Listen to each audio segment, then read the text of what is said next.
لا شريك له ونشهد أن سيدنا ومولانا محمدا عبده ورسوله اما بعد صدر محترم دارالعلوم کے رکن شورا، اساتذہ کرام اور عزیز طلبہ، ہندوستان کی آزادی، اس کا مطلب ہے کہ 250 سال تک غلامی کی پستی کے اندر پڑے ہوئے لوگ ان زنجیروں کو توڑ کر آزاد ہوئے، یہ ایک بہت بڑی چیز ہے۔ غلامی تو غلامی ہی ہے، اور آزادی کا مطلب یہ ہے کہ ہر ملک کے رہنے والے یہ سمجھتے ہیں کہ یہ ملک ہمارا ہے اور اس ملک کی آزادی کے لیے ہم نے قربانی دی ہے۔ یہ بہت بڑی نعمت ہے۔ ملک کی غلامی کا طوق ہمارے گلوں کے اندر پڑا ہوا تھا، اور اس پر تقریباً 250 سال گزرے کہ ایک دوسری قوم نے بہت دور سے آ کر سب سے پہلے سن 1757 کے اندر بنگال میں سر سراج الدین کی حکومت کو ختم کیا۔ پھر وہاں سے ہوتے ہوتے ہوتے ہوتے ہندوستان کے مختلف نوابوں کی حکومتوں کے اوپر فیصلہ کیا، اور آخر میں آ کر کے 1803 کے اندر انہوں نے ملک کے اوپر اپنے مکمل اختیار کا ڈھنڈورا پیٹ دیا۔ 1799 میں ٹیپو سلطان کی شہادت ہوئی۔ ان کے جسم کے پاس کھڑے ہو کر کے، مردہ جسم کے پاس، انگریز کرنل نے کہا تھا کہ آج اس کی موت کے بعد ہندوستان ہمارا ہے۔ نوابین بہت تھے، لیکن انگریز یہ سمجھتا تھا کہ ان کو اپنے مقصد کے مطابق استعمال کرنا ہمارے لیے ممکن ہے، لیکن ایسی ذات جو کسی صورت میں غلامی کو قبول نہیں کر سکتی، وہ صرف سلطان ٹیپو کی شخصیت تھی۔ چنانچہ یہی ہوا۔ ہر شخص اپنے بزرگوں کی تاریخ کو یاد کرتا ہے۔ ہم بھی اپنی تاریخ کو یاد کرتے ہیں، اپنے بزرگوں کی تاریخ کو یاد کرتے ہیں۔ آپ لوگوں کو یاد رکھنا چاہیے، سننا چاہیے، پڑھنا چاہیے، اور یہ جاننا چاہیے۔ میں یہ بات کہتا ہوں کہ ملک کی آزادی کا سب سے پہلا پتھر مسلمان اور علماء نے رکھا ہے۔ دنیا کا کوئی شخص اس کا انکار نہیں کر سکتا۔ صحیح ہے، سراج الدین بنگال کی حکومت کو ختم کیا، انگریز نے رانچی کی حکومت کو ختم کیا۔ اسی طریقے پر تمام بادشاہ جو لوگ تھے، نوابین، ان کی تمام حکومتوں کو ختم کیا، لڑا اور قتل کر دیا۔ لیکن وہ جنگ ملک کی آزادی کی جنگ نہیں تھی، وہ اقتدار کی جنگ تھی۔ ان کا اقتدار تھا، انگریز آیا اور ان کے اقتدار کے اوپر اس نے تلوار رکھی، اور وہ ان کے اقتدار کو چھیننا چاہتا تھا، مگر وہ لڑے اور لڑ کر ہار گئے، قتل ہو گئے۔ ہمیں اس سے کوئی بحث نہیں ہے۔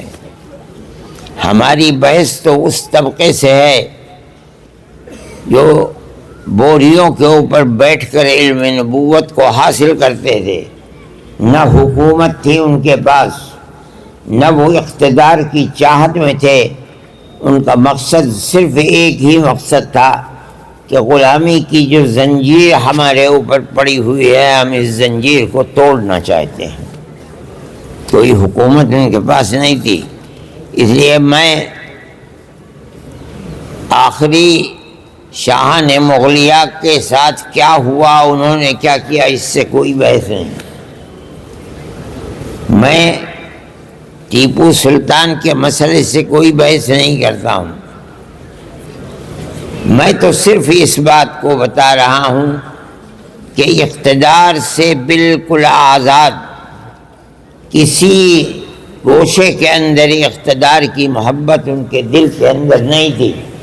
ان کا مقصد صرف اور صرف یہی تھا کہ ملک کو آزاد کیا جائے تاکہ ہم اور ہمارے بعد آنے والی ہماری نسلیں آزادی کے ساتھ اپنے ملک کے اندر زندگی کو اختیار کر سکیں۔ اس کے سوا کچھ بھی نہیں تھا۔ ان میں کیا صورت پیش آئی اس کو یاد کرنا چاہیے۔ جب سن 1799 میں سلطان ٹیپو شہید ہو گئے، 2-3 سال کے اندر ملک کے جتنے نواب تھے سب کی چھاتی پر سوار ہو کر کے ان کو بھی انگریز نے اپنا غلام بنا لیا۔ تو سن 1803 میں اس نے یہ اعلان کیا کہ ملک بادشاہ سلامت کا ہے، جنتا اللہ کی ہے، لیکن اس ملک کے اندر حکومت آج سے ایسٹ انڈیا کمپنی ہماری ہے۔ حکومت، ملک کی تقدیر یہاں سے آ کر کے بدلی ہے۔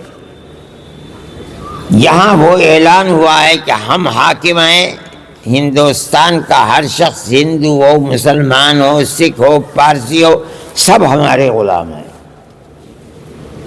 کسی کے اندر ہمت اور جرأت نہیں تھی کہ انگریز جیسی حکومت کو زبان کھول کر کے یہ کہتا کہ تم غلط کہہ رہے ہو، ہم آزاد ہیں، یہ ملک ہمارا ہے۔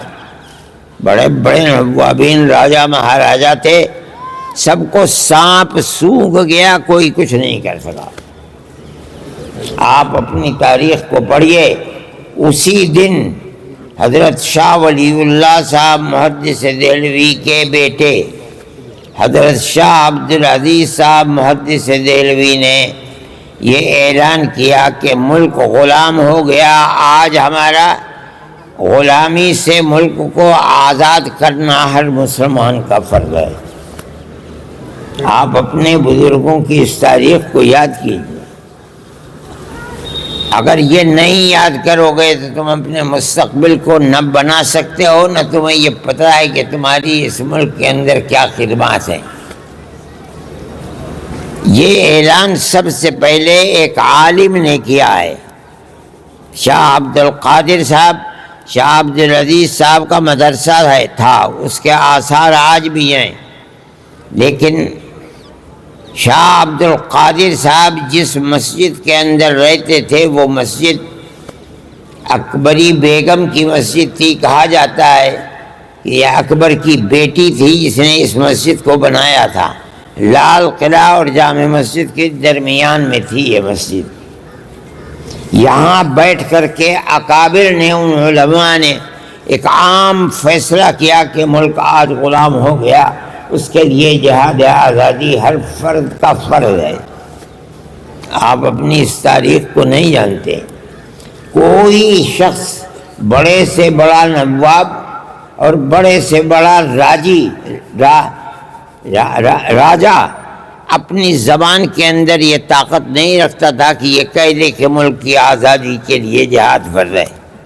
یہی بوریا نشین لوگ تھے جنہوں نے یہ بات کہی، انہیں اس کی سزا ملی، ان کی جائیدادوں کو قرق کر لیا، ان کے مدرسوں کو ویران کر دیا۔ جس مسجد کے اندر سے اعلان کیا گیا تھا اس مسجد کو توڑ کر دفن کر دیا گیا۔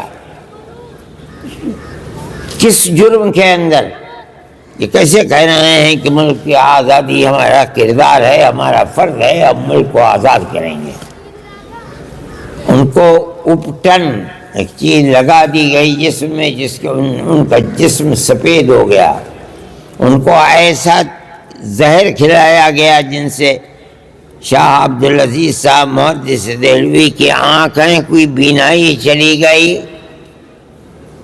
اور وہ اندھے ہو گئے، شہر بدر کر دیا گیا، لیکن کسی طرح سے پھر اس کے بعد وہ دہلی چلے آئے۔ آپ کو معلوم نہیں، ان کے بارے میں یہ چیز مشہور ہے کہ وہ تپتی تپتی دھوپ میں جامع مسجد کے تپتے ہوئے پتھر کے اوپر، آپ نے دیکھا ہوگا پتھر ہے، ننگے پیر اس کے اوپر دوڑا کرتے تھے۔ یہ کیا تھا؟ ملک کی آزادی کی جہاد کے لیے اپنے آپ کو تیار کرتے تھے۔ یہ آپ کے بزرگوں کی تاریخ ہے جس کو آپ نہیں جانتے۔ یہ اعلان ہی نہیں کیا انہوں نے، بلکہ اپنے شاگرد ایک اور ایک ان کے خاندان کے ایک فرد سید احمد شہید بریلوی، جو حضرت علی میاں صاحب مرحوم کے آباء و اجداد میں ہیں، تقیہ رائے بریلی کے رہنے والے تھے، اور شاہ اسماعیل شہید رحمۃ اللہ علیہ، ان دونوں کو تیار اپنی زندگی کے اندر کر دیا ہزار مصیبتوں کے باوجود۔ حضرت شاہ عبدالعزیز صاحب محدث دہلوی 1824 کے اندر انتقال فرما گئے رحمت اللہ علیہ، لیکن اپنے 2 شاگردوں کو تیار کر گئے تھے۔ ان لوگوں نے پورے ہندوستان کا دورہ کیا، آج کی طرح نہ ہوائی جہاز تھے نہ اور کوئی راستہ تھا، جہاں دریا تھے وہاں کشتیوں کے اندر سفر، ان کا مظفر نگر تک آنا یہ ثابت ہے، اور گھوڑوں کا باندھنا وہاں رہنا یہ بھی ثابت ہے، بلکہ بالکل جنوبی ہندوستان میں کیرلا تک پہنچنا یہ بھی ثابت ہے تاریخ سے۔ کیوں سفر کیا؟ کوئی کاروبار تھا ان کا؟ نہیں، انہوں نے مسلمانوں کو یہ بتایا کہ تم غلام ہو گئے ہو، تم اپنی غلامی سے آزادی کس طرح حاصل کر سکتے ہو۔ یہ تمہارے آباء و اجداد کی تاریخ ہے۔ غازی پور گئے، وہاں ایک شخص نے کہا کہ میں اپنی اولاد کو دیتا ہوں اسی لیے تاکہ وہ اپنے آپ کو جہاد میں آپ کے ساتھ کر کے اور شہید ہو جائے۔ چنانچہ خدا نے اس کی بات کو قبول کر لیا، اور اس نے بہت بڑی رقم جو آج 50 کروڑ روپے کے برابر ہو سکتی ہے حضرت شاہ صاحب کو دی۔ چنانچہ جو لوگ بالا کوٹ کے میدان میں شہید ہوئے ہیں، غازی پور کے اس جوان کا بھی ذکر ہوتا ہے، باپ نے جو نیت کی تھی اللہ نے اس کی نیت کو قبول فرما لیا۔ میرے بھائی، سب سے پہلی آواز مسجد سے اٹھی، اس مسجد کو شہید کر دیا گیا۔ آج بھی اس مسجد کے نشانات موجود ہیں، اور اتفاق یہ ہے 6 7 8 سال پہلے پتہ نہیں کس جگہ کس وقت کھود رہے تھے، اس مسجد کے آثار آ گئے۔ مسلمانوں نے سوچا، جب پتہ چلا کہ یہی وہ مسجد ہے جہاں سے آزادی ہند کی آواز نکلی تھی اور جہاد فی سبیل اللہ کیا گیا تھا، مسلمان ٹوٹ پڑا۔ مگر ہندو جو فرقہ پرست طاقتیں تھیں انہوں نے اس کو گوارا نہیں کیا، اور اس کے بعد حکومت کی قوت کے ساتھ اس کو پھر دوبارہ دفن کر دیا گیا۔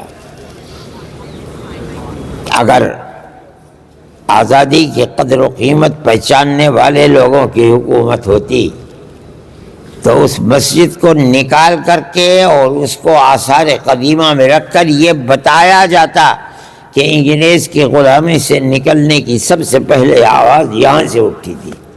اگر نہیں کیا گیا پھر اس کو دفن کر دیا گیا۔ لیکن میں ایک بات سوچتا ہوں کہ الہ العالمین زمانہ کس طرح بدلتا ہے۔ ملک کی آزادی، غلامی کی زنجیر کو اپنی گردن سے اتار کر پھینکنا ملک کی آزادی کی تحریک چلانا، جس کی سب سے پہلی بنیاد اکبر آباد کی مسجد ہے دلی کی، آج فرقہ پرست طاقت کو آزادی ملی ہوئی ہے تو انہی مسجدوں کو کہا جاتا ہے کہ ان مسجدوں کو شہید کر دو۔ کتنی مسجدیں ہیں جن کو روزانہ توڑا جاتا ہے۔ اور وہ قوم جس نے ملک کی آزادی کے لیے 1 2 10 20 ہزار نہیں، ہزار لوگوں کو سولی پر چڑھا دیا، اس قوم کی اولاد کو کہا جا رہا ہے کہ یہ لوگ دیش ویرودھی ہیں، دیش کے دشمن ہیں۔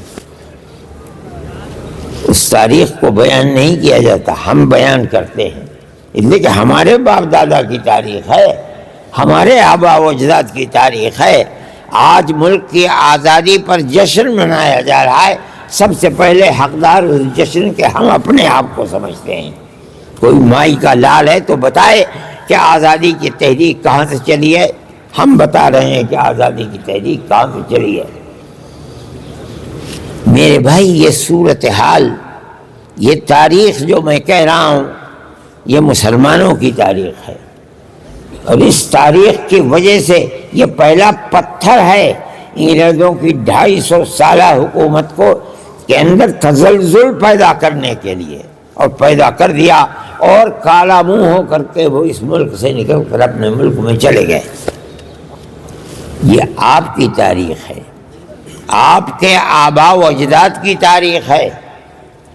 چنانچہ یہ قافلہ آگے چلتا رہا۔ حضرت شاہ عبدالعزیز نے اپنے 2 وارثوں کو، علمی وارثوں کو تیار کیا۔ وہ لوگ نکلے یہاں سے، اپنے قافلے کو مجاہدانہ لے کر کے رائے بریلی سے چلے، تکیے سے، اور انہوں نے اپنے لیے جس میدان کا انتخاب کیا تھا وہ آزاد قبائل شمال کے اندر پشاور کے اوپر، جانتے تھے کہ وہاں کے لوگ جنگجو ہیں، پیچھے ہٹنے والے نہیں ہیں۔ اسی حصے کو انہوں نے آزادی کے لیے جنا تھا، جمایا تھا، منتخب کیا تھا۔ چنانچہ اس انتخاب کا فائدہ ہوا، وہ لوگ لڑتے رہے، مرتے رہے، لیکن خدا کی قدرت ہے کہ اس سے نچلا حصہ جو تھا بالا کوٹ کا، یہاں بغاوت شروع ہو گئی۔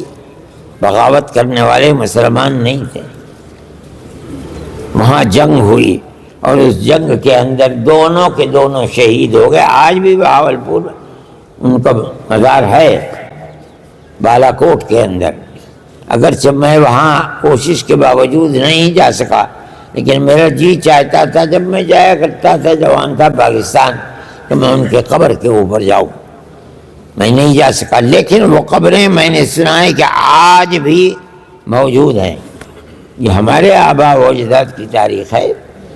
لیکن ان دونوں کے شہید ہونے کے بعد ظاہر ہے کہ میدان جنگ کا رخ تبدیل ہو گیا۔ اس تبدیلی کے بعد جو لوگ شہید ہوئے، لیکن جو لوگ بچ گئے، ان میں جو لوگ پٹنے کے رہنے والے تھے، ایک بڑا طبقہ، وہ تو وہیں رہ گیا اور برابر انگریز کے ساتھ لڑتا رہا۔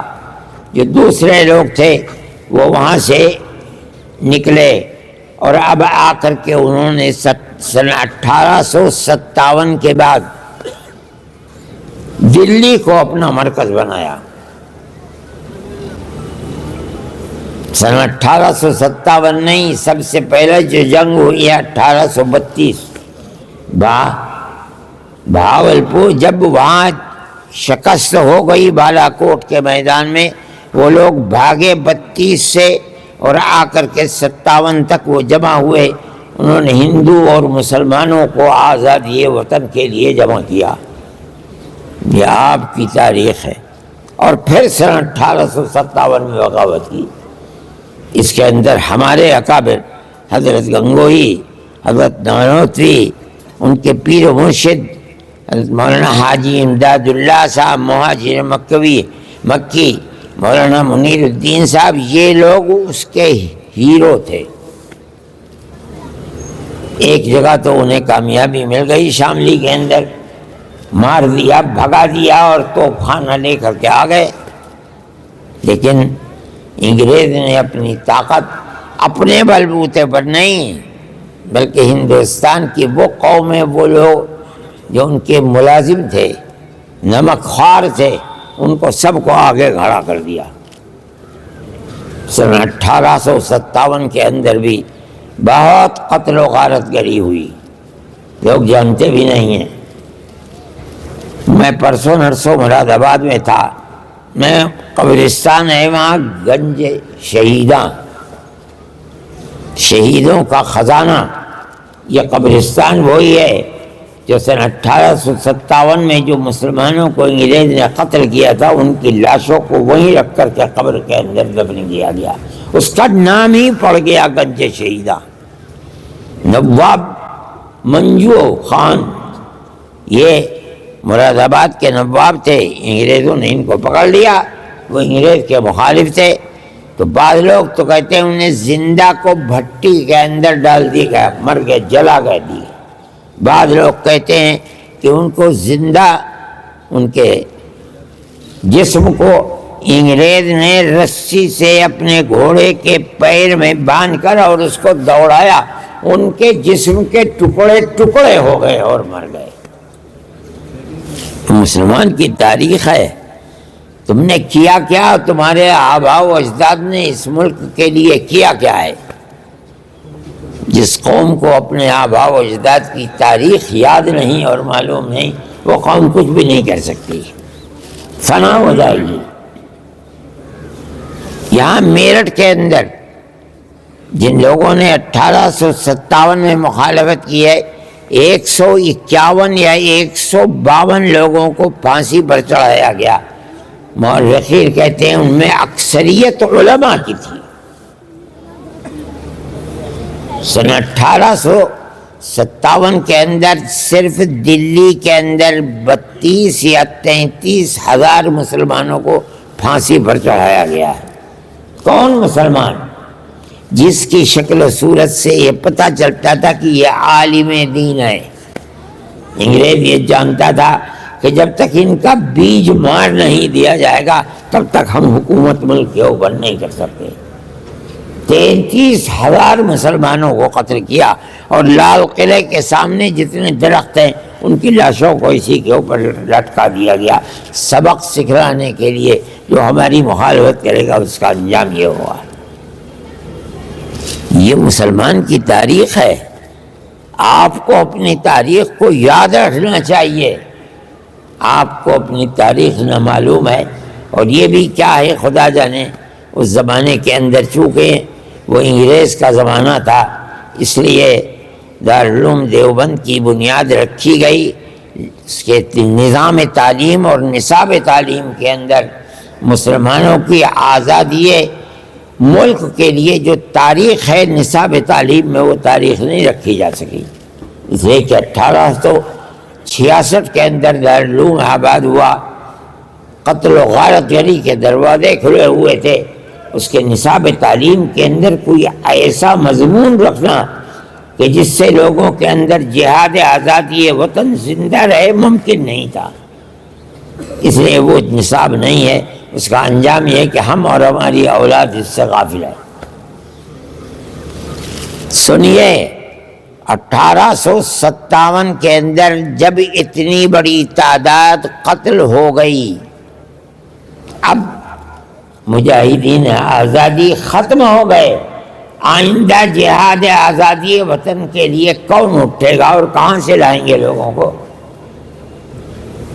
حضرت نانوتوی رحمۃ اللہ علیہ، حضرت گنگوہی رحمۃ اللہ علیہ جیل میں چلے گئے۔ ان سب لوگوں نے مل کر کے خدا جانے کس طرح حاجی صاحب کو چھپتے چھپاتے بمبئی اور بمبئی سے جہاز میں بیٹھال کر مکہ، اس لیے کہ بہت عمر رسیدہ تھے، ان کو بھجوا دیا مکہ معظمہ میں۔ حضرت نانوتوی رحمۃ اللہ علیہ انگریز کی پکڑ سے رہے دیوبندی میں اور قرب و جوار میں، مگر ان کی پکڑ میں آ نہیں سکے۔ 3 سال تک مستقل ان کو تلاش کیا جاتا رہا اور مسلمانوں کی تباہی بربادی کے لیے دروازے کھلے ہوئے تھے، برباد کیا جاتا رہا۔ 3 سال کے بعد عام معافی کا اعلان ہوا، تب حضرت گنگوہی رحمۃ اللہ علیہ جیل سے نکلے اور حضرت نانوتوی رحمۃ اللہ علیہ باہر آئے۔ لیکن آپ دیکھیے یہ لوگ باہر آئے، ابھی تک دارالعلوم دیوبند کا کوئی وجود نہیں تھا۔ ان لوگوں نے عجیب و غریب ماجرا دیکھا، باپ ہزاروں کی تعداد کے اندر قتل کر دیے گئے، کچھ چھوڑ کر نہیں مرے۔ ماں اپنی عزت و ناموس کی حفاظت کیے ہوئے گھر میں بیٹھی ہے، گھر میں کھانے کے لیے کچھ نہیں ہے، اپنے بچوں کو باہر نکالا، بیٹا بھیک مانگ کر کے لاؤ، جو کوڑی 2 کوڑی پیسے 2 پیسے مل جائیں اس سے اپنا اور ہمارا گھر والوں کا پیٹ بھرے۔ اس صورتحال کے اندر مسلمان نے 1857 کے بعد اپنی زندگی گزاری۔ کیا مطلب ہے اس کا؟ سمجھو، جب آزادی ملی اور آئے تو اس چیز کو دیکھ کر یہ نہیں ہوا کہ بیٹھ جاتے اپنے گھر کے اندر یا ہندوستان چھوڑ کر کسی دوسرے ملک میں چلے جاتے، یہیں رہے۔ اور عجیب و غریب ماجرا دیکھا کہ چرچ کے لوگ انگریز باہر ہیں اور وہ بچے کے ہاتھ کو پکڑتے ہیں جو بھیک مانگ رہا ہے، اور اس کی ماں سے کہتے ہیں یہ بچہ ہمیں دے دو، ہم اس بچے کو مفت کھلائیں گے، پلائیں گے، کپڑے دیں گے، رکھیں گے، کھانا دیں گے، اور اس کو پڑھا لکھا کر کے ملازمت دیں گے، اس ملازمت کے بعد یہ اپنا پیٹ بھی پالے گا، تمہارا پیٹ بھی پالے گا۔ اور ماں مسکین جس کے پاس کچھ بھی نہیں ہے وہ اس بچے کو انہیں دے دیتی ہے۔ ان لوگوں نے آ کر اس کو دیکھا تو برداشت نہیں کر سکے، جس کا مطلب یہ ہے کہ جس باپ نے ملک کے اندر آزادی کے جہاد میں اپنے آپ کو پھانسی کے تختے پر چڑھا لیا، آج اسی کی اولاد انگریز کی وفادار اور غلام بن رہی ہے، جو کھلائے گا، پلائے گا، رکھے گا، اڑائے گا، پہنائے گا، وہ اولاد انہی کے غلام بن کر کے اٹھے گی، اور جب اوپر بڑھے گی تو اس کو ملازمت بھی ملے گی۔ برداشت نہیں کر سکے یہ لوگ۔ اسی وقت 9 سال کے بعد دارالعلوم دیوبند کی بنیاد رکھی 1866 میں، 57 میں جنگ ہوئی اور اس دارالعلوم کی بنیاد 1866 میں رکھ دی گئی، اور بالکل اسی طرح اپنا بچہ ہمیں دو، ہم مفت میں پڑھائیں گے، لکھائیں گے، کھانا دیں گے، اس کو رہنے کے لیے جگہ دیں گے، اس کو عالم دین بنائیں گے۔ اس کا مطلب بھی، اس کا باپ بھی انگریز کا دشمن تھا اور ملک کی جہادی کے لیے، جہاد کے لیے مر گیا، جان دے دی۔ یہ بچہ بھی اسی کی جگہ کھڑے ہو کر کے انگریز کی غلامی نہیں، انگریز کے مقابلے میں جہاد کرے گا۔ یہ بڑی عجیب و غریب چیز ہے۔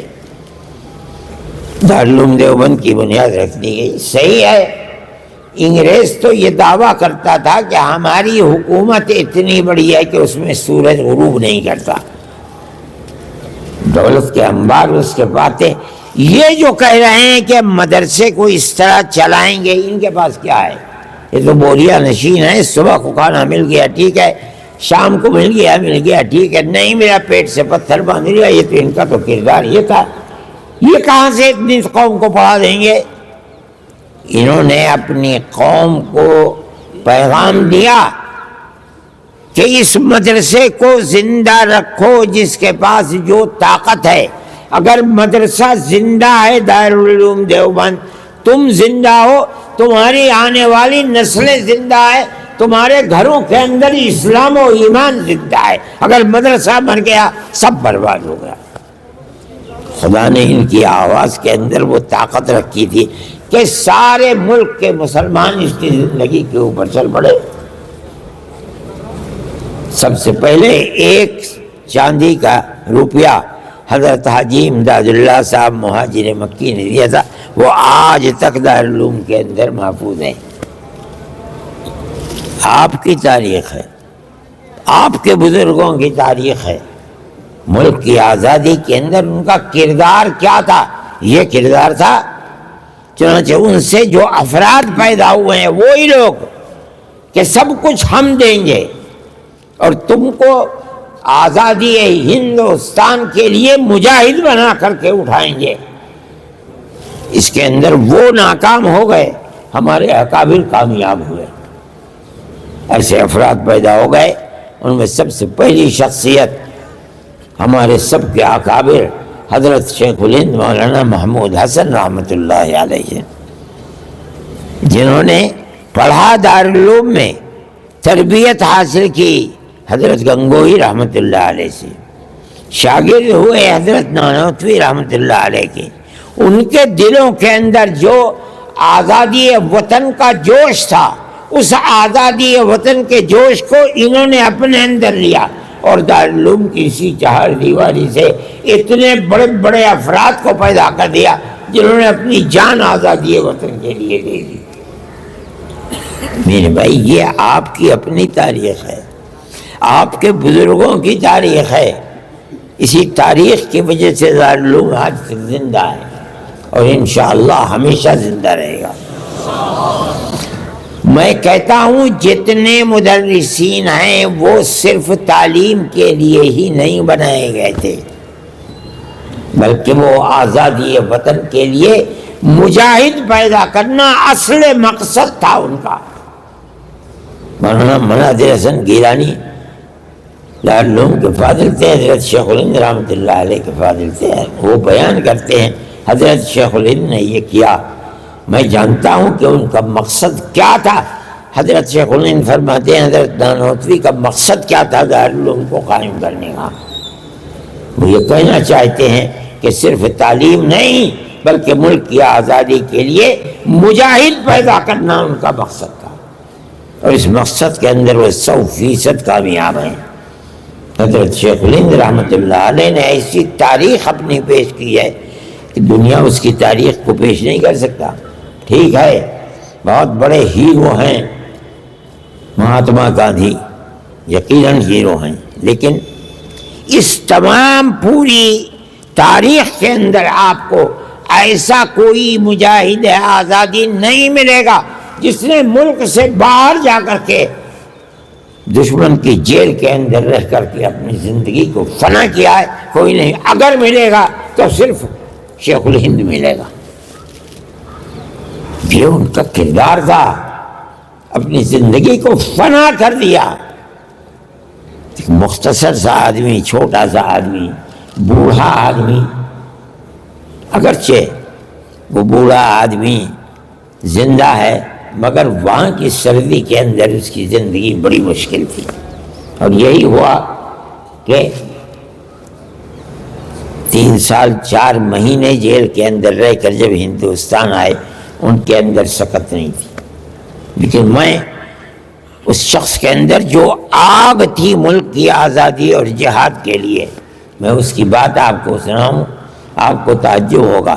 مسٹر مسٹن جو گورنر اتر پردیش، یہ تو اب ہو گیا، صوبہ جات متحدہ کا گورنر تھا، مسٹن کہا کرتا تھا، اس کو یاد رکھیے کہ اگر شیخ الہند کو جلا کر راکھ کر دیا جائے تو اس راکھ سے بھی انگریز کی دشمنی کی بو آئے گی۔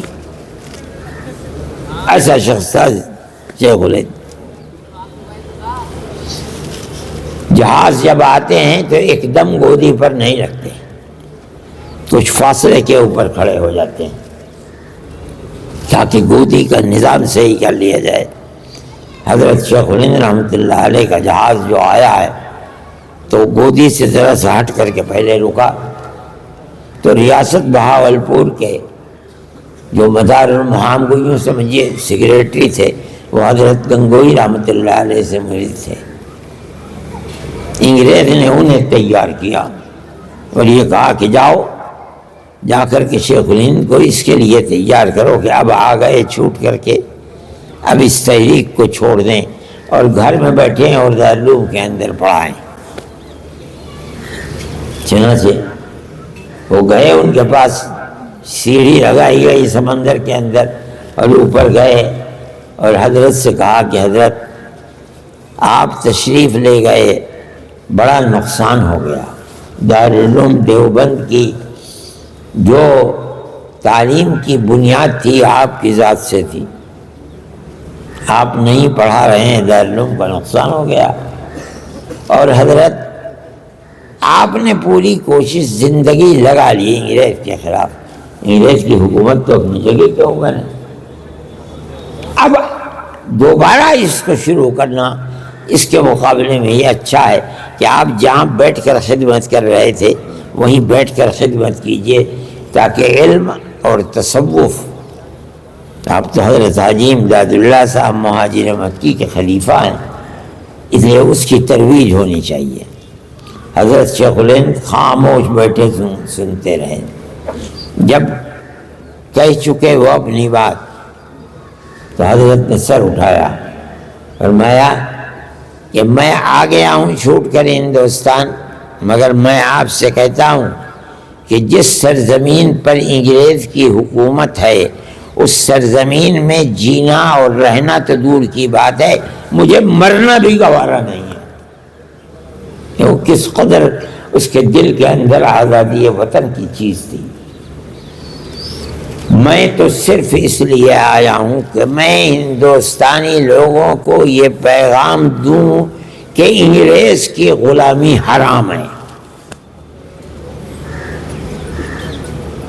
اور ان کا نام تھا رحیم بخش، اور سر یہ انگریز کا خطاب تھا، رحیم بخش صاحب اگر میرے اندر چلنے کی طاقت نہیں رہی، ان کی بات کو سنیے کس قدر جذبہ ہے اس کے اندر، اگر میرے جسم کے اندر طاقت چلنے کی نہیں رہی تو میں ایک کھاٹ چارپائی کے اوپر لیٹ جاؤں گا اور اپنے شاگردوں سے کہوں گا کہ میری اس چارپائی کو اپنے کاندھوں پر لے کر گاؤں در گاؤں لے کر چلو، میں ہر جگہ یہ اعلان کروں گا انگریز کی غلامی حرام ہے۔ سر رحیم بخش خاموش رہ گئے، کس قدر آگ تھی اس شخص کے دل کے اندر۔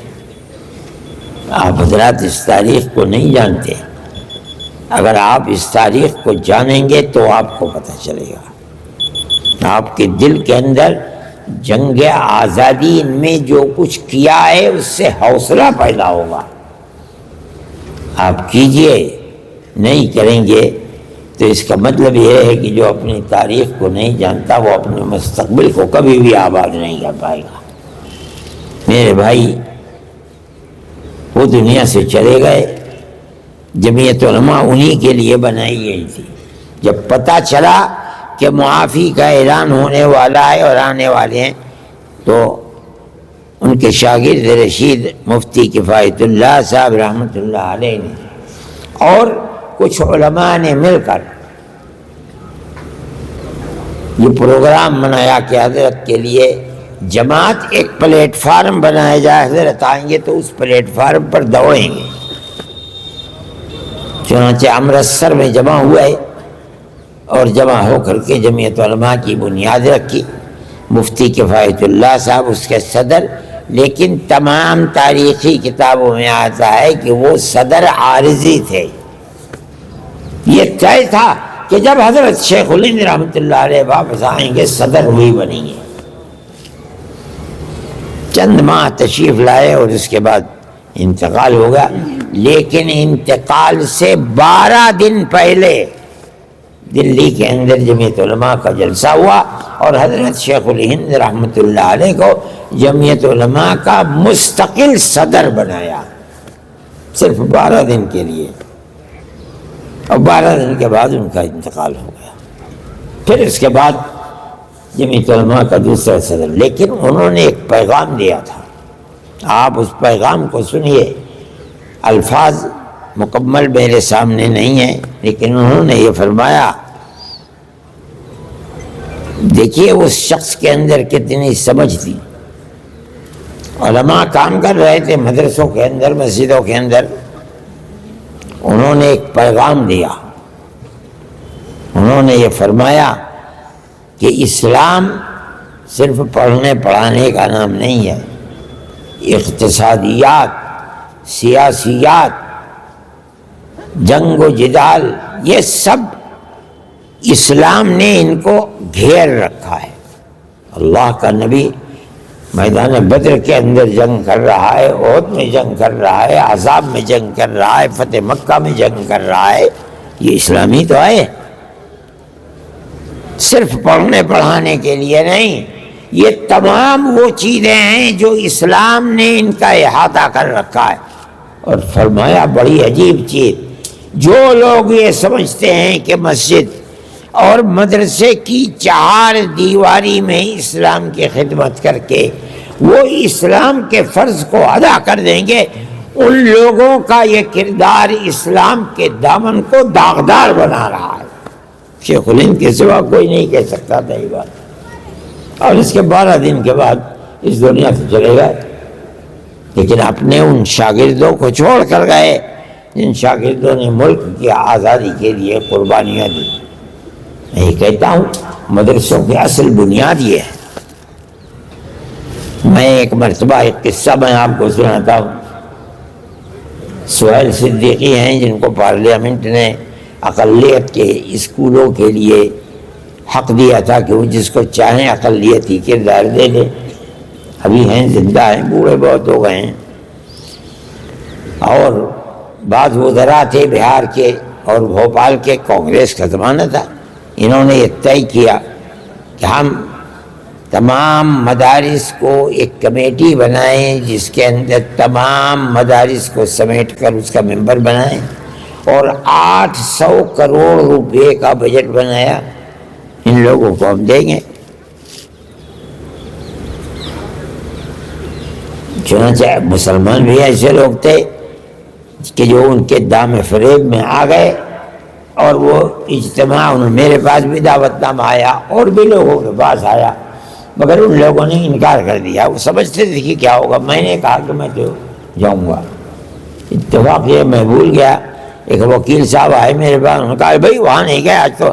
مجھے یاد آیا، میں گھر میں گھسا اور ایک جوڑا کپڑا بریف کیس میں رکھا اور فوراً رکشہ پکڑا۔ یہ 9:30 بجے سپر فاسٹ ٹرین جاتی ہے، میں اس سے دلی پہنچ گیا۔ صبح سے دوپہر تک کی مجلس تو پوری ہو چکی تھی، ظہر کے بعد پھر دوسری مجلس تھی۔ اس مجلس کے اندر میں پہنچ گیا اور میں پیچھے بیٹھ گیا دیکھنے کے لیے کہتے کیا ہیں۔ اس کے اندر جو لوگ تھے ہال بھرا ہوا تھا، اپنے لوگ تھے مگر صبح سے سن رہے تھے، اور کوئی کہتا تھا کہ آپ تو مائی باپ ہیں اور آپ نے اتنا بڑا بجٹ بنا دیا، ہمیں چندے کی ضرورت نہیں ہوگی اور ہم یہ کریں گے اور وہ کریں گے، چنا کریں گے۔ سب دم بخود، اس لیے کہ منسٹر بیٹھے ہوئے ہیں، وہ خود کہہ رہے ہیں کہ آپ آئیے اور ہمیں ٹرسٹ بناتے ہیں، اس ٹرسٹ کے اندر سے آپ کو امداد ملے گی۔ مجھ کو انہوں نے آگے بلا لیا۔ بعض اساتذہ دارالعلوم میں تھے، مرحوم ہو گئے وہ سب، جو اس کی تائید میں تھے۔ میں جب بیٹھا تو مجھ سے انہوں نے شاید 1 یا 2 آدمی بولے، اور اس کے بعد جماعت اسلامی کے ایک صاحب تھے، وہ بولے کہ مدرسوں کے اوپر ہاتھ ڈالنا یہ بڑا خطرناک ہوگا، میرے خیال میں مدرسوں کو اس سلسلے سے آزاد رکھا جائے۔ اس کے بعد انہوں نے مجھے دے دیا۔ میں نے 10-15 منٹ تقریر کی۔ میں نے کہا کیوں آپ کے دل کے اندر درد ہے مدارس کے سلسلے میں؟ مدارس تو آپ سے امداد کے طالب نہیں ہے، 100-150 سال ہو گئے ہیں مدارس کو، مدارس بڑھ تو رہے ہیں، گھٹ تو نہیں رہے ہیں، تو آپ کو کیا اس کی فکر ہے کہ آپ یہ کہتے ہیں؟ آپ کو یہ معلوم نہیں کہ مدارس کا کردار کیا ہے؟ اور میں نے ان کو بتایا کہ اسی دلی کے اندر 33,000 مسلمانوں کا قتل کیا گیا، ان کی اولاد در بدر گھومتی تھی، بھیک مانگتی تھی لوگوں سے، انہی اولاد کو پکڑا اور پکڑ کر کے ملک کی آزادی کے لیے مجاہدین پیدا کرنے کے لیے سب سے پہلا ادارہ 1866 میں دارالعلوم دیوبند بنایا گیا تاکہ ملک آزاد ہو جائے۔ سن 33 کے اندر سارے مجاہدین ختم ہو چکے تھے اور دارالعلوم دیوبند سے سینکڑوں ہزاروں مدرسے بن گئے، لیکن اصل بنیادی مقصد کیا ہے؟ ملک کی آزادی۔ آپ کیوں چاہتے ہیں کہ آپ مدارس کو اپنا تابعدار بنا دیں؟ آپ اگر آج دیں گے تو کل کو آپ لیں گے بھی چھوڑ نہیں سکتے۔ وہ جو وزیر بیٹھے تھے کہنے لگے کہ ہم وعدہ کرتے ہیں کہ اب کبھی کوئی دخل نہیں دیں گے مدرسے۔ میں نے کہا آپ ٹھیک کہتے ہیں جو کہتے ہیں، لیکن میرے بھائی آج آپ کہہ رہے ہیں آپ وزارت کی جس کرسی پر بیٹھے ہوئے ہیں، مجھے بتائیے کہ 3 سال گزرنے کے بعد دوسرا الیکشن آ جائے گا، آپ اسی کرسی پر بیٹھے رہیں گے؟ حکومتیں آتی ہیں، الیکشن کے اندر چلی جاتی ہے، دوسری آ کے بیٹھ جاتی ہے۔ آپ تو مجھے ضمانت 3 سال کی نہیں دے سکتے، اور میرے دل کے اندر یہ جذبہ ہے کہ اگر میں قیامت تک زندہ رہوں گا تو مدرسوں کی خدمت کرتا رہوں گا، چلاتا رہوں گا۔ میری آپ سے کس بنیاد پر مصالحت ہوگی؟ میری کوئی مصالحت آپ سے نہیں ہوگی۔ آپ کیوں؟ آپ دیں گے تو مدرسوں کی اینٹ اکھاڑ کر پھینک دیں گے۔ میں نے کہا ان سے کہ مدرسے اور مسجد یہ دونوں ہمارا دین ہے۔ اگر مسجد کے اندر نماز پڑھی جاتی ہے، مدرسوں میں نماز پڑھنا سکھلایا جاتا ہے۔ اگر اعتکاف کیا جاتا ہے، مدرسے اعتکاف کرنا سکھلاتے ہیں۔ اگر قرآن مسجد میں پڑھا جاتا ہے، مدرسے قرآن پڑھنا سکھلاتے ہیں۔ آپ یہ چاہتے ہیں کہ اسلام کی شعاع کو بجھا دیں، چراغ بجھ جائے، ہم اس کے لیے تیار نہیں ہیں۔ ہم آپ سے ایک پیسہ نہیں لیتے۔ ہماری قوم جس حال کے اندر ہے، 100 سال سے 150 سال سے مدرسوں کو چلا رہی ہے۔ مدرسے ترقی کر رہے ہیں، مدرسے بیٹھ نہیں رہے ہیں، ہم آپ کے ساتھ نہیں۔ تو میں یہ کہہ کر کے بیٹھ گیا۔ میرے بعد ایک اور صاحب، میرے ذہن میں نام نہیں رہا ہو، انہوں نے کہا آپ نے مجھے ارشد کے بعد بہت دے دیا، آپ پہلے مجھے دیتے تو میں بولتا۔ اب انہوں نے، ہمارے لوگ تو بیٹھے ہوئے تھے مگر بیچارے بالکل خاموش تھے۔ بھوپال کے مفتی عبدالرزاق بھی بیٹھے ہوئے تھے، وہ پٹھان آدمی۔ وہ جو آدمی کھڑا ہوا میرے بعد، اس نے جہاں 1-2 منٹ کے بعد یہ کہا کہ مدرسوں نے اپنے کردار کو ختم کر لیا، مفتی صاحب تو کہا اسے خبیث کو نکال کر یہاں سے، کیسی بات کرتا ہے، بڑے سخت کلمات۔ جب میں نے دیکھا کہ ماحول گرم ہو گیا تو میں نے سہیل صدیقی صاحب کے ہاتھ پہ ہاتھ رکھا، اچھا میں تو جاتا ہوں۔ تو وہ مجھے پکڑ لیا، انہوں نے خدا کے لیے بیٹھے رہو، اس مجمع کو ہم نہیں سنبھال پائیں گے۔ تو میں نے مفتی صاحب سے کہا بھائی کیا کر رہے ہو یار، ختم کرو بات کو، آپ اپنی بات کہیے۔ میں یہ کہتا ہوں کہ کہیے، لیکن دوسرے کی سنیے بھی وہ کیا کہہ رہا ہے۔ یہ کوئی بات نہیں ہے کہ آپ کی مرضی کے مطابق ہو تو آپ سنیں، مرضی کے مطابق ہو نہ سنیں۔ ہم نے اپنے کردار کو پیش کر دیا، ان حضرات کو دیجیے موقع۔ چنانچہ انہوں نے کہا کچھ اول فول بچی، لیکن صدر کانگریس نے اس کے بعد کہا کہ تم نے کس بھیڑ کے چھتے کے اندر اپنے ہاتھ کو دے دیا، اس موضوع کو ختم کرو۔ وہ موضوع ختم ہو گیا الحمدللہ۔ مدرسوں کا کردار یہ ہے، یہ مت سمجھیے کہ صرف مدرسے پڑھانے کے لیے ہیں۔ حضرت نانوتوی رحمۃ اللہ علیہ کا مقصد کیا تھا؟ شیخ الہند بتا رہے ہیں، کوئی نہیں جانتا، میں جانتا ہوں۔ کیا مطلب؟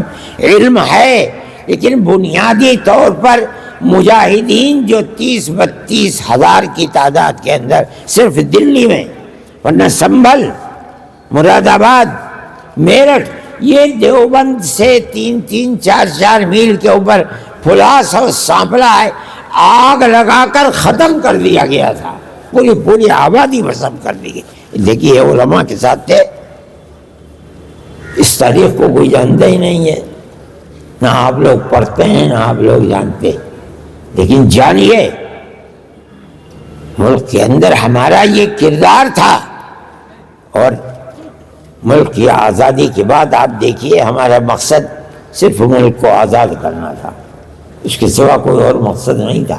یہی وجہ ہے جس دن اعلان ہوا کہ ملک آزاد ہوا، جمعیت علماء ہند اور اس کے کارندے جیسے سوتا ہوا آدمی کروٹ لے لیتا ہے، اسی وقت اعلان کر دیا کہ آج سے جمعیت علماء ہند خالص مذہبی جماعت ہوگی، ہمارا حکومت سے کوئی کردار نہیں، ہم آپ سے کوئی تنخواہ نہیں لیتے، ہم آپ سے پیسے کے طالب نہیں ہیں، کسی وزارت کے طالب نہیں، آپ جو جی چاہے کیجئے، لیکن ہم اپنی قوم کی خدمت کریں گے، اس کے دین کی سلامتی کے لیے کام کریں گے۔ دنیا کا کوئی قوم یا کوئی قوم اس کردار کو پیش نہیں کر سکتی ہے، ورنہ ہمارے یہاں کافر بھی شریک ہو جاتے، بڑے بڑے وزیر اور منسٹر ہوا کرتے، کوئی فرد بشر ایسا نہیں ہے کہ جس نے اس کے بعد گورنمنٹ ہندوستان کی کانگریس سے ایک پیسہ بھی لیا ہو۔ میں اس کردار کو آپ کے سامنے یہ بتا رہا ہوں کہ حکومتیں اس کردار سے ناواقف ہیں۔ بات خراب ہو گئی، ملک آزاد ہو گیا۔ ملک کی آزادی کے بعد وہ طبقہ جس کو آزادی کے اندر کوئی قربانی دینے کی توفیق بھی نہیں ہوئی، وہ حکومتوں کے اندر آتے رہے یکے بعد دیگرے، اور انہوں نے مسلمانوں کی اس تاریخ کو موت کے گھاٹ اتار دیا۔ وہ جن کے آبا و اجداد ملک کی آزادی کے لیے پھانسی پر لٹک چکے، ان کی اولاد کو آج کہا جا رہا ہے کہ یہ دیش ویرودھی ہیں، ملک کے دشمن ہیں، یہ لوگ، ان کو جیلوں میں ڈال دیا جاتا۔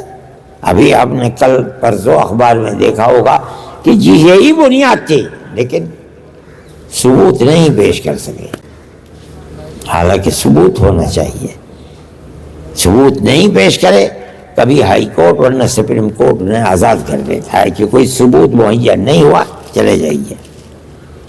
میں ایک دفعہ راہل جی کے پاس گیا، راہل ظاہر ہے کہ گاندھی فیملی کے لوگ تھے، نہرو فیملی کے لوگ تھے، ان کی سوچ چل رہی تھی۔ میں نے ان سے کہا کہ آپ کیا کر رہے ہیں، فائدہ کیا ہے آپ کے اس عمل سے جو آپ کر رہے ہیں؟ وہ قوم جس قوم نے ملک کی آزادی کے لیے قربانی دی ہے، جس کو آپ نہیں جانتے، آپ کی ماں نہیں جانتی، وہ تو یہاں کے رہنے والے نہیں تھے، اگر آپ کے نانا زندہ ہوتے، دادا زندہ ہوتے، تو وہ آپ کو بتاتے کہ مسلمان نے کیا کردار پیش کیا ہے۔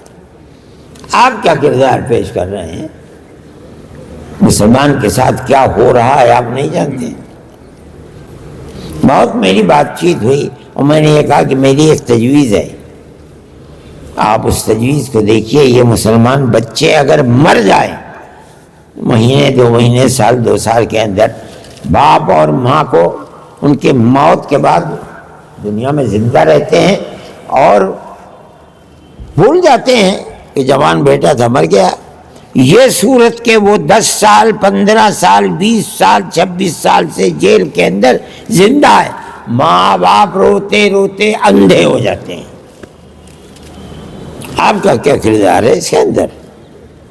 اس وقت کانگریس کی حکومت تھی، یعنی میں کیا کہ میں نے کہا میری 2 تجویزیں ہیں، میں مقدمے لڑتا ہوں، جمعیت علماء مقدمات ان کی لڑتی ہے، اور آخر میں ہمیں جواب یہ مل جاتا ہے کہ ثبوت نہیں تھے، اس لیے 10 سال 15 سال 18 سال کے بعد آپ کہتے ہیں باعزت بری ہو گیا۔ چلیے آپ نے باعزت بری کر دیا، ہمیں خوشی ہوتی ہے، لیکن یہ بتائیے اس کی زندگی تو آپ نے برباد کر دی، اب یہ کرے گا کیا؟ تو کیا کیا جائے؟ میں نے کہا اس کی 2 صورتیں ہیں،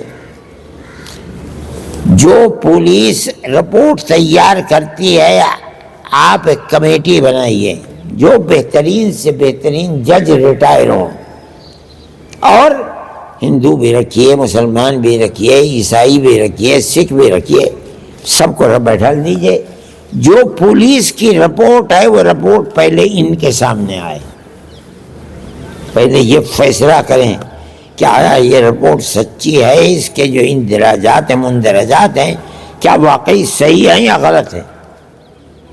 اگر صحیح ہیں ہمیں کچھ لینا دینا نہیں، آپ چوراہے پر کھڑے ہو کر کے گولی مار دیجیے اس کو، ہم نہیں آپ سے کہیں گے آپ نے کیوں مار دیا۔ لیکن اگر نہیں ہے تو آج فیصلہ کر لیجئے کہ یہ رپورٹ اس لائق نہیں ہے، 18 سال تک جیل میں ڈال کر کے اس کو اور اس کے ماں باپ اور اولاد کو قتل مت کیجئے۔ کہنے لگے اچھا دیکھو میں کیا کرتا ہوں۔ مجھ سے کہا مجھے لسٹ دو۔ میں لسٹ کے لیے، جمعیت علماء کے پاس لسٹ نہیں تھی کہ پورے ہندوستان میں کتنے لوگ جیلوں کے اندر بند ہیں، میں نے اخبارات میں اشتہارات دیے، ٹیلی فون سے جہاں جہاں لوگ تھے ان کو فون کیا، اور میں نے کہا کہ جو آدمی جیل میں ہے وہ اور کس جیل میں ہے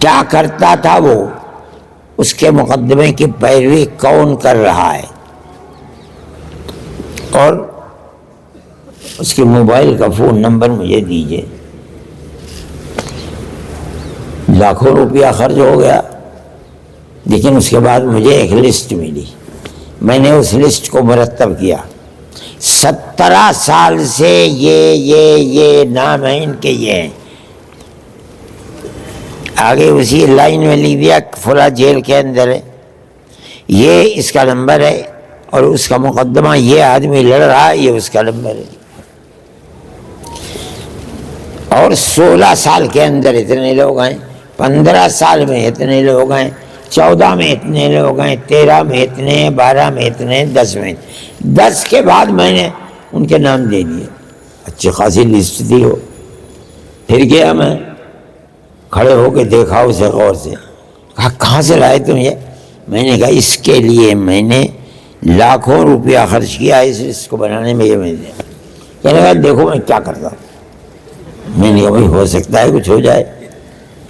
میرے پاس اگلے دن ڈپٹی ہوم منسٹر راجستھان کا تھا، اس کا فون آیا کہ میں ملنا چاہتا ہوں۔ میں نے کہا آپ مت آئیں، میں آؤں گا ملنے کے لیے۔ میں سمجھ گیا کہ یہ کیوں کر رہے ہیں، راہل نے ان سے کہا تھا، انہوں نے مجھ سے ملنا چاہا، اگر آپ آئیں گے تو 10 آدمی اپنی ضرورتوں کے لیے میرے پیچھے کھڑے ہو جائیں گے، میں آپ کے یہاں جاؤں گا کسی کو پتہ بھی نہیں چلے گا۔ آئی بی اور دوسرے افسران انہوں نے سب بیٹھا رکھے تھے۔ میں نے کھڑے ہو کر کے جو بات تھی میں نے ان کے سامنے کی۔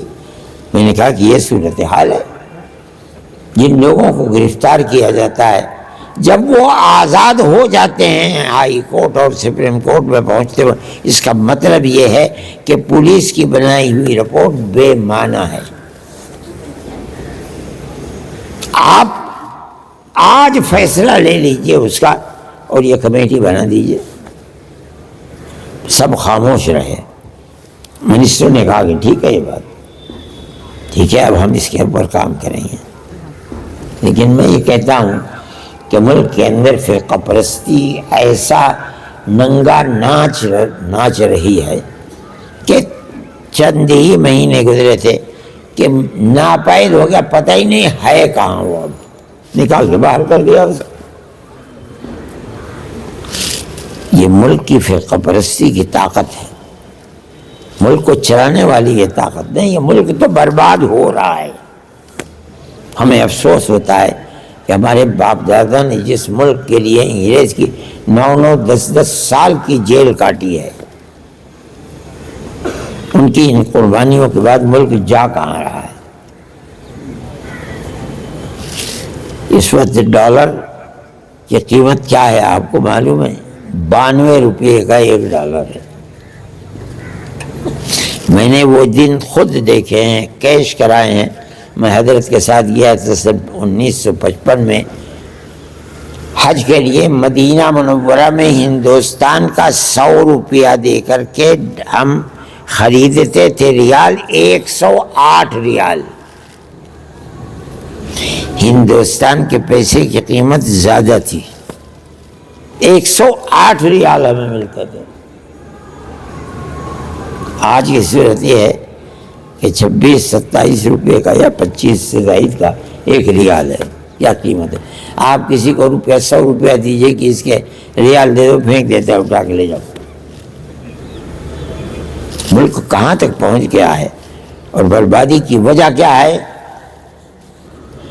انہیں کیا معلوم ہے کہ مسلمان نے ملک کی آزادی کے لیے کیا قربانی دی ہے؟ یہ اپنے بڑوں کے نام پیش کر دے کہ ہماری یہ قربانی ہے، مر جائیں گے پیش نہیں کر سکتے، اور اگر پیش کریں گے جھوٹ ہی پیش کریں گے۔ دارالعلوم اپنے اس مقصد کے اندر ابھی بھی کامیاب ہے۔ جو لوگ آپ کو کام کرتے نظر آئیں گے، چاہے تعلیمی اعتبار سے، چاہے باطل کی کے گھروندے کو توڑنے کے لیے، رد قادیانیت، رد شکیلیت، دارالعلوم دیوبندی کے لوگ آپ کو ملیں گے، بلا واسطہ ہوں یا بالواسطہ ہوں۔ جہاں بربادی اور تباہی آتی ہے، کام کرنے والے لوگ یہی ملیں گے۔ لیکن یہ افسوس کی بات ہے کہ وہ مدرسے جن کی اینٹ اور پتھر رکھا گیا تھا آزادی وطن کی مجاہدین کے لیے، انہی کی بنیادوں کو اکھاڑ کر پھینکنے کے لیے گورنمنٹ اپنی جگہ پر تیار ہے۔ میں آپ کے سامنے صرف یہ بتانے کے لیے آیا تھا کہ دارالعلوم کی زندگی کا اس کے اندر کردار کیا ہے۔ یہ کردار ہے دارالعلوم کا۔ آخر میں آتے آتے ایک بات یہ آ گئی کہ یہ جو بنی ہوئی ہے لائبریری، اس کے اوپر ہیلی پیڈ بنانا چاہتے ہیں۔ دیکھ پاگل آدمی، ہمارے یہاں کب ہیلی کاپٹر آتا ہے؟ ہم کیا بنائیں گے اس کو؟ کس لیے بنائیں گے؟ لگتا ہے ایسا یہ سمجھتے ہیں کہ روزانہ ہیلی کاپٹر سے مولانا عبدالخالق صاحب مدراس جایا کریں گے۔ یہ بات سوچنے کی ہے۔ اس وقت سے لے کر آج تک آپ قانوناً کسی ٹوٹی جگہ پر اینٹ بھی نہیں رکھ سکتے۔ کس کے لیے؟ دارالعلوم کے لیے۔ کون سا دارالعلوم؟ جس کی بنیاد ملک کی آزادی کے لیے مجاہد پیدا کرنے کے لیے رکھی گئی تھی، اور انہوں نے مجاہد پیدا کیے۔ مفتی اعظم حضرت شیخ الہند رحمۃ اللہ علیہ کے شاگرد ہے، مولانا حفیظ الرحمن صاحب، حضرت مدنی رحمۃ اللہ علیہ، بشیر احمد بھٹا، اور کون اگر گنو گے، سارے علماء کی فہرست ملے گی آپ کو۔ کون لے؟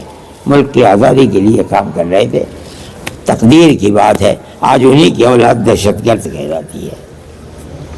انہی کے بنائے ہوئے مدرسوں کو کہا جاتا ہے کہ یہ دہشت گردی کا اڈا ہے۔ میں کہتا ہوں کہ یہ ملک کی اور ملک پر حکومت کرنے والوں کی جہالت کی بات ہے۔ جانتے ہی نہیں کچھ، پڑھا ہی نہیں ہے کچھ، وہ کیا جانے کہ ملک کی آزادی کے لیے مسلمانوں کی قربانی کیا ہے۔ آپ کی قربانی یہ ہے، آپ اپنے اکابر کی تاریخ کو پڑھیے، ڈھونڈیے کتابیں، انہوں نے کیا کیا اور کیسے کیا، ان تمام چیزوں کو دیکھیے۔ میں یہ نہیں کہتا ہوں کہ کسی نے کچھ نہیں کیا ہوگا لوگوں نے۔ دیکھیں نا، اخلاف جو بعد میں آنے والے لوگ ہیں، اگر مسلمان ہے تو سب سے پہلے مسلمانوں کی قربانی کو آزادی کے اندر جو پیش ہوئی ہے اسے پیش کرے گا۔ آپ اپنی قربانی کو پیش کیجئے۔ کون مائی کا لال ہے جو اپنے بزرگوں کی قربانی کو ہم پیش کر سکتے ہیں؟ اس لیے کہ ہمارا جہاد آزادی سن 1803 سے چلا ہے اور سن 1947 میں جا کر کے ختم ہوا ہے۔ ہم جانتے ہیں اس کو 150 سال تقریباً۔ کانگریس تو سن 1880 کے اندر پہلا جلسہ ہوا ہے کانگریس کا، اور میں آپ کو بتاتا ہوں مولانا محمد میاں صاحب مرحوم کی کتاب کے اندر کانگریس کے سلسلے میں آیا، کانگریس کی بنیاد ملک کی آزادی کے لیے نہیں تھی۔ کانگریس تو خود کہتی ہے کہ ہمارے 1832 اور 1857 کے 2 جہاد جو انگریز کے خلاف تھے، اس کی وجہ سے جو ہندوستان اور ملکہ برطانیہ کے درمیان میں غلط فہمی پیدا ہوئی ہے، کانگریس اس غلط فہمی کو دور کرنے کے لیے بنائی جا رہی ہے۔ کہاں زمین و آسمان کا فرق ہے جمعیت علماء کی بنیاد ہے ملک کو آزاد کرانا، انگریز کے منہ کو کالا کرنا۔ کانگریس کی بنیاد یہ نہیں تھی۔ لوگوں نے پوچھا حضرت گنگوئی رحمۃ اللہ علیہ سے کہ ایک جماعت پیدا کی گئی ہے جس کے اندر ہندو شریک ہے، انہوں نے بنائی ہے، کیا مسلمان اس میں شریک ہو سکتا ہے؟ حضرت گنگوئی رحمۃ اللہ علیہ نے کہا جس طرح کاروبار زندگی میں مسلمان اور ہندو شریک ہو کر کام کر سکتے ہیں، اسی طرح اس جماعت کے اندر بھی کام کر سکتے ہیں، بشرطے کہ دین کو کوئی نقصان نہ پہنچے۔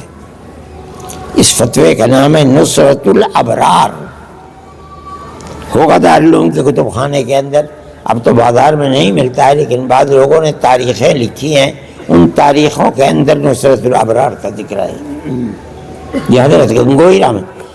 کانگریس، میں نے آپ سے کہا آپ غور کیجئے، کانگریس ملک کی آزادی کے لیے نہیں بنائی گئی تھی، غلط فہمی دور کرنے کے لیے بنائی گئی تھی۔ حضرت گنگوئی رحمۃ اللہ علیہ نے فتویٰ دے کر آزادی دے دی کہ گھسو، اور گھس کر کانگریس کی بنیاد کو ختم کر کے اپنی بنیاد کو قائم کرو۔ چنانچہ اس طرح کانگریس میں مسلمان گھسا، اور وہ لوگ جمعیت علماء ہی تھے، انہوں نے گھس کر کانگریس کے جس مقصد کے لیے ختم کر کے آزادی وطن کے اوپر کانگریس کو جا کے کھڑا کر دیا۔ یہ کام مسلمان کا ہے، جمعیت علماء کا ہے۔ جمعیت علماء جماعت اعتبار سے تو بنی ہے 1919 میں کانگریس کے وجود کے بعد، لیکن وہ طبقہ جو برسر پیکار تھا علماء کا، وہ تو 80 سال پہلے بن چکا تھا، جس پر شاہ عبدالعزیز صاحب محدث دہلوی نے اعلان جہاد کیا تھا۔ اور اس اعلان جہاد کی اتنی طاقت تھی کہ کانگریس کو اپنے رخ کو پلٹنا پڑا، اور جو جمعیت علماء کہتی تھی اور علماء کہتے تھے اسی پر آنا پڑا۔ اس چیز کے اوپر قائم نہیں رہ سکے وہ۔ میرے بھائی، یہ آپ کا کردار ہے۔ حضرت گنگوئی رحمۃ اللہ علیہ کا یہ فتویٰ در حقیقت یہی تھا کہ گھسو، تنہا مسلمان ملک کو آزاد نہیں کرا پائے گا، کانگریس کو اپنی گود میں بیٹھا لو اور اس کے مقصد کو تبدیل کر دو، جہاں تم کھڑے ہو اپنے ساتھ میں لا لو۔ چنانچہ بہار کے اندر، اب تو بہار میں نہیں رہا، وہ چلا گیا اتراکھنڈ میں، میں نے ایسے میدانوں کو دیکھا جس میں ایک طرف کانگریس کا جلسہ، دوسری طرف جمعیت علماء کا جلسہ، اور جو تجویز پاس کی ہے جمعیت علماء کے جلسے میں بڑی بحث ہو رہی ہے اس کے اوپر، کانگریس تجویز پاس نہیں کر سکی۔ جب انہوں نے تجویز کو پاس کیا تب اس تجویز کو کانگریس پاس کر چکی ہے۔ اس طرح سے انہوں نے کانگریس کو اپنے ہاتھ کے اندر لیا۔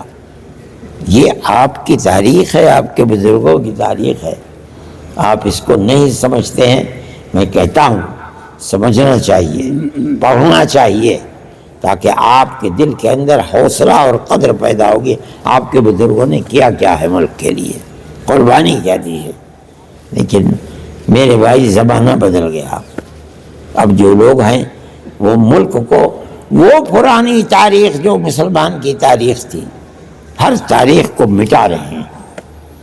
نصاب تعلیم کے اندر اپنی سچی جھوٹی تاریخ کو لوگوں گرا کر رکھ رہے ہیں، اور وہ سچی تاریخ جو مسلمانوں کی آزادی وطن کی تاریخ، اس تاریخ کو آگ لگا رہے ہیں۔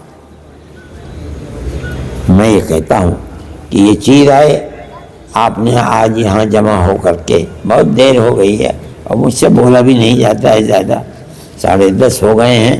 میں نے آپ کے سامنے جو بیان کیا ہے، میرے دل میں یہ بات آتی ہے کہ طلبہ دارالعلوم کو اس سلسلے کے اندر اپنی تاریخ کو پہچاننا چاہیے۔ اگر آپ نہیں اپنی تاریخ کو جانیں گے تو آپ اپنے مستقبل کو آباد نہیں کر پائیں گے، یاد رکھیے گا۔ آپ کے اندر حوصلہ پیدا ہوگا، آپ یہ کہہ سکیں گے کہ ملک کی آزادی کے لیے تم نے کام کیے ہیں، تو بتاؤ کیا کام ہے تمہارا؟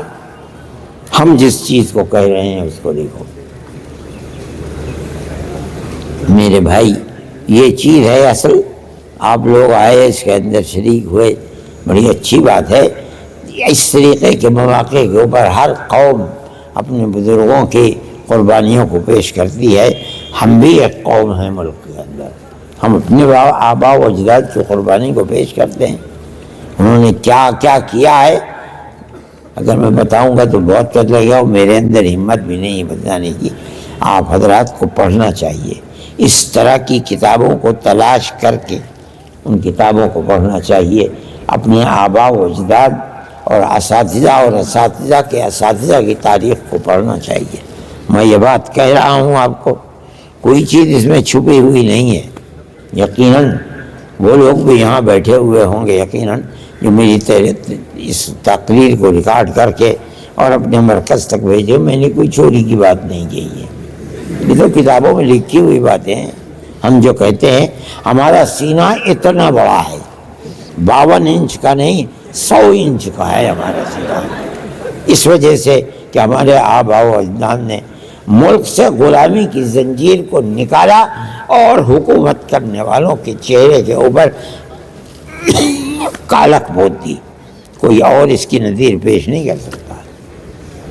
میں آپ کو بتاؤں، گاندھی جی کو مہاتما بنانا حضرت شیخ الہند رحمۃ اللہ علیہ کا کام ہے، آپ نہیں جانتے ہیں۔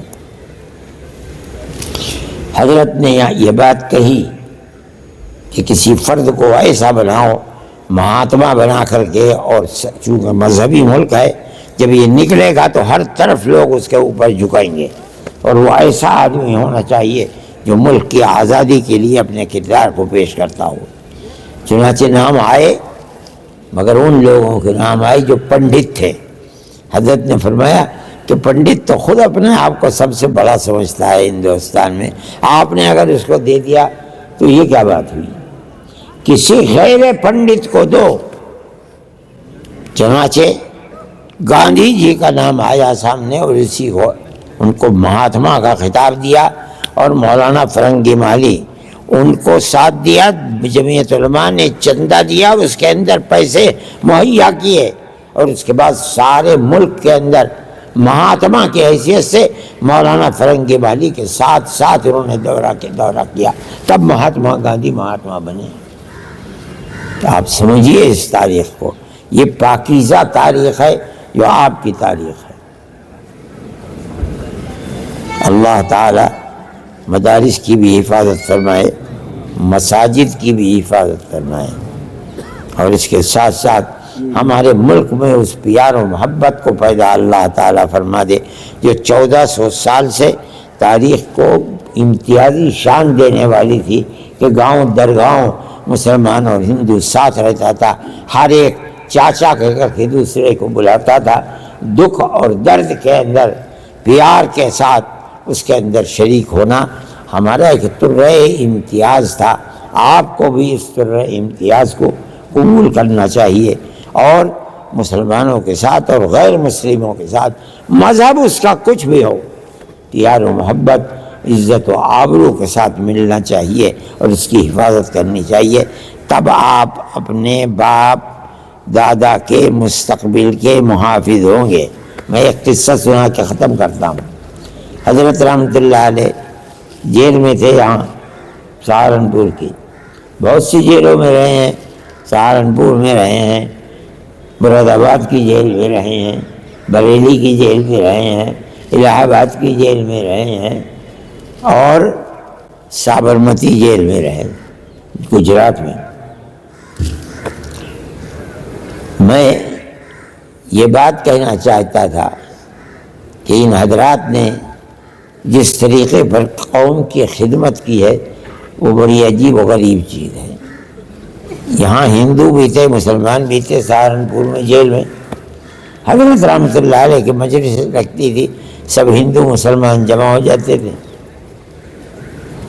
آپ غور سے سنیں اور اس کردار کو اپنی زندگی میں اتاریں۔ 2-3 دن گزر گئے، ایک ہندو نہیں آئے۔ تو حضرت نے کسی سے پوچھا کہ بھئی کیا طبیعت خراب ہے ان کی، کہاں رہ گئے؟ طبیعت تو خراب نہیں، پوچھو کیوں نہیں آئے، اگر طبیعت خراب ہے تو میں جاؤں؟ انہوں نے آ کے کہا نہیں طبیعت تو ٹھیک ہے ان کی، وہ خود آئے۔ آپ غور سے سنیے اس بات کو۔ حضرت نے فرمایا کیوں نہیں آتے ہیں آپ؟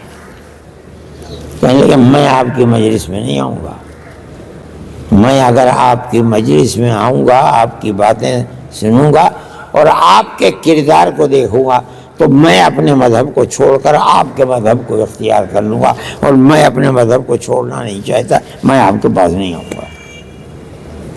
یہ آپ کے اکابر کا کردار تھا، آپ اپنے اندر اس کردار کو پیدا کیجئے، ان کی تاریخ کو پڑھیے، تب جا کر کے آپ کی زندگی ان اکابر کے نہج کے اوپر چلنے والی زندگی بنے گی۔ اللہ دارالعلوم کی بھی حفاظت فرمائے، تمام مدارس اسلامیہ کی حفاظت فرمائے، مسجدوں کی حفاظت فرمائے، جو لوگ وابستہ ہیں مدارس اسلامیہ سے، اللہ ان کو اپنے اکابر کے نقش قدم پر چلنے کی توفیق عطا فرمائے، علم میں بھی برکت عطا فرمائے، عمل میں بھی برکت عطا فرمائے۔ وآخر دعوانا ان الحمدللہ رب العالمین۔ میرے بعد مولانا عبد الخالق